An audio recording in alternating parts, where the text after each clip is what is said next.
다가오는 6.3 대선을 앞두고 노동 관련 공약 경쟁이 본격화되고 있습니다.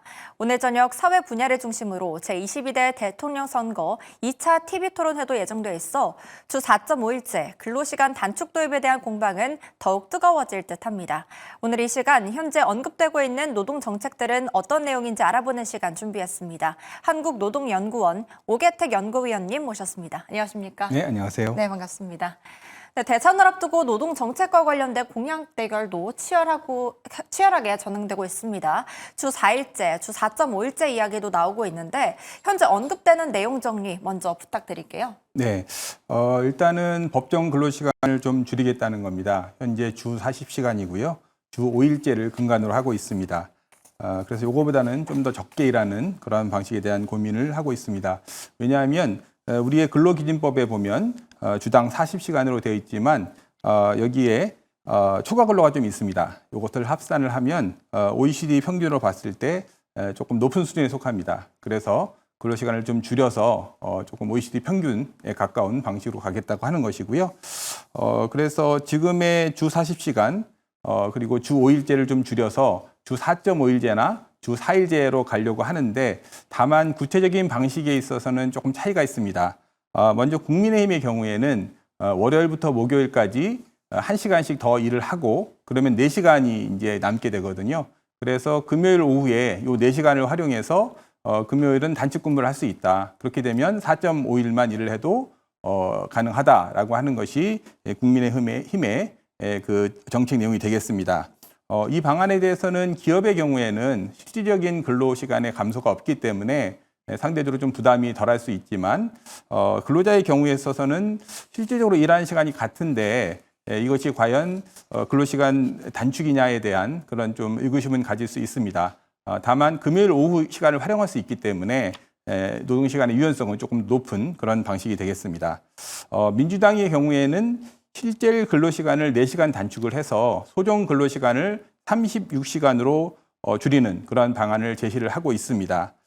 이 방안의 경우에는 기업의 입장에서의 약간의 반발이 좀 예상이 되는데요. 예를 들면 4.5일제를 하게 되면 근로시간은 10% 줄어들게 되는데 만약에 생산성이 10% 향상되지 않는다면 생산성은 기존 대비 90%인데 임금은 100% 그대로 줘야 되는 그런 상황이 되면 기업의 입장에서는 좀 부담을 느낄 수가 있거든요. 그래서 이러한 부분에 대한 우려가 좀 존재하는 것으로 알고 있습니다. 네, 그렇군요. 그렇다면 주 4일제, 주 4.5일제 모두 아무래도 가장 중요한 것은 임금 삭감 여부일 텐데요. 기존 근로자들의 임금 삭감으로 이뤄질 가능성은 있을까요? 요것은 조금 업종이나 직무별로 차이가 있을 겁니다. 왜냐하면 근로시간하고 임금의 연관성이라든가 비례관계 이런 것들이 좀 차이가 있거든요.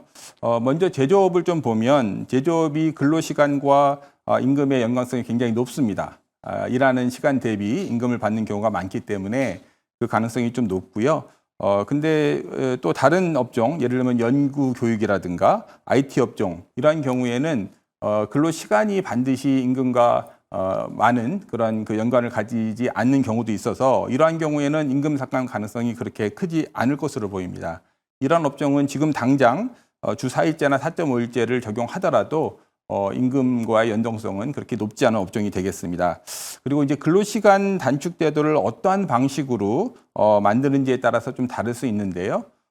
예를 들어서 이론적으로만 따지면 근로시간을 20% 줄이고 그것에 따라서 임금도 20% 삭감하는 이런 방안도 생각을 할 수 있겠지만 이것은 현실적으로 근로자들이 잘 수용하지 않을 것이기 때문에 현실에서의 실현 가능성은 높지 않을 것으로 보입니다.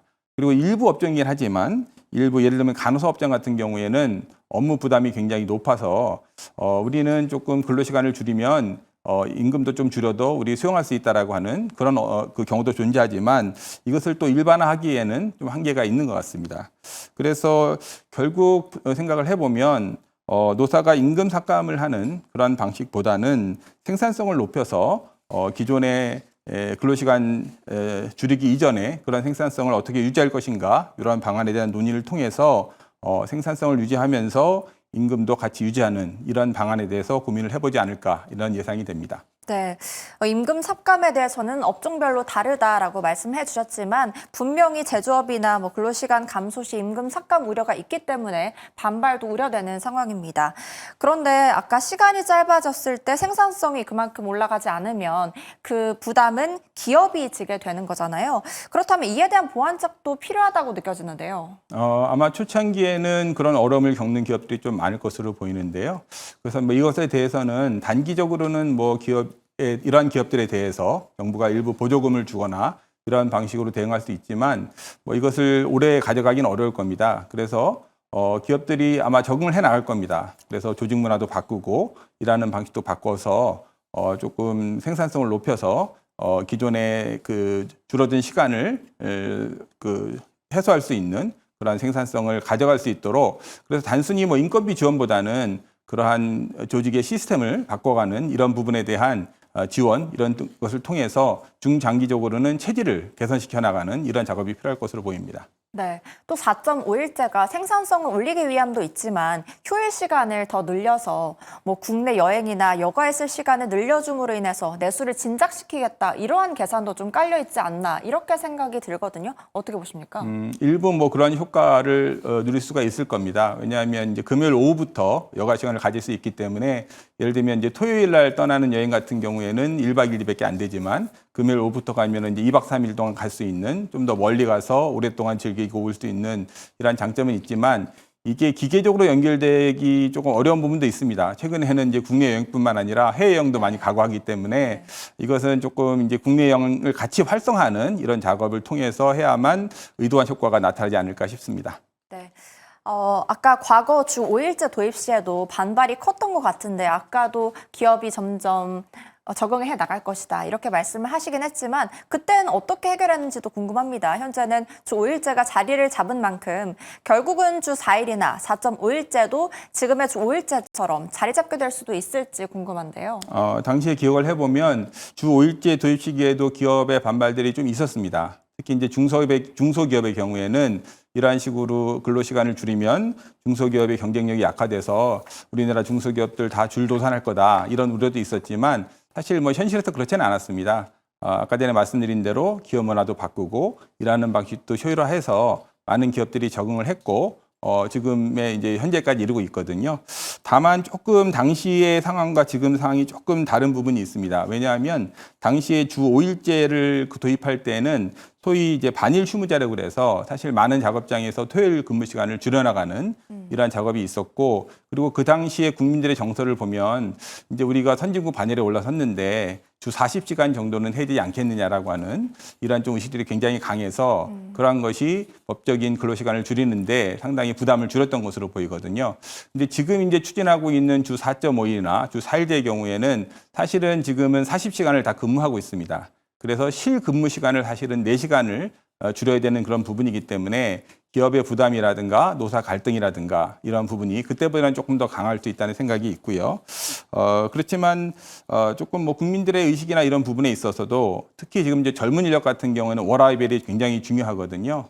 그래서 이제 그런 인력들한테 조금 근로 의욕을 높이는 부분이라든가, 그리고 현재 이루어지고 있는 고령화라든가 이런 노동시장 상황을 봤을 때 우리가 과거와 같은 장시간을 통해서 생산성을 확보하는 이러한 방식에는 한계가 있고, 앞으로는 어떠한 방식으로든 중장기적으로는 근로시간은 줄이는 방향으로 갈 수밖에 없을 겁니다. 그리고 이것에 대한 노사정의 어떤 활발한 논의 이런 것들을 통해서 사회적 분위기가 무르익으면 조금 더 우리 사회에서 어떻게 근로시간을 줄여나갈 것인지에 대한 좀 더 지혜로운 해법이 나오지 않을까 싶습니다. 네, 지금 주 4일제나 주 4.5일제 도입에 대해서 그 취지로 한번 다시 돌아가 보면 생산성 향상이 그 이유일 텐데요.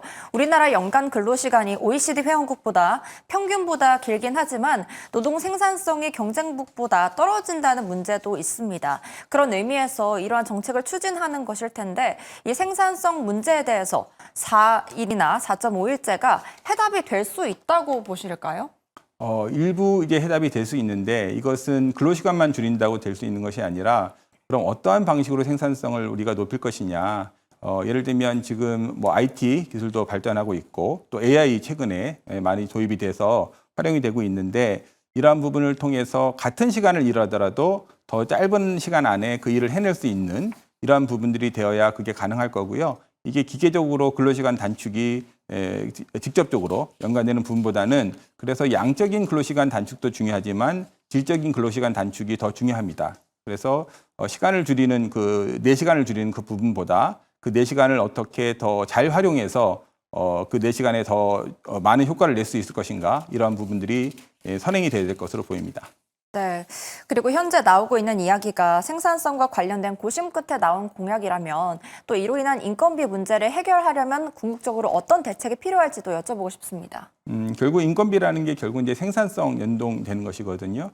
그래서 이제 생산성이 높아지면 90%만 일을 하더라도 10%의 생산성 향상이 되면 기존에 줬던 100% 임금의 효과를 이제 줄 수가 있을 텐데요. 그래서 이거는 조금 시간이 아마 걸릴 겁니다. 그래서 바로 적응하기는 어렵겠지만 시간이 가면서 우리가 기존에 가지고 있었던 근로시간 대비 지금 이제 줄어든 근로시간이 과연 임금 대비 그 생산성을 충분히 내고 있는지에 대한 그런 여러 가지 고민과 정책이 있을 것이고 초창기에는 그러한 것을 조금 하기 어려운 그런 기업들에 대해서는 정부가 보조금이나 지원금을 좀 통해서 좀 기초 체력을 길러주고 그 이후에는 기업이 조금 적응하면서 좀 달라지는 세계에 적응하는 그런 노력이 필요할 것으로 보입니다. 네, 오늘 말씀 감사합니다. 2차 TV 토론을 앞두고 근로시간 단축에 대해서 알아봤습니다. 오늘 말씀 감사합니다. 네, 고맙습니다.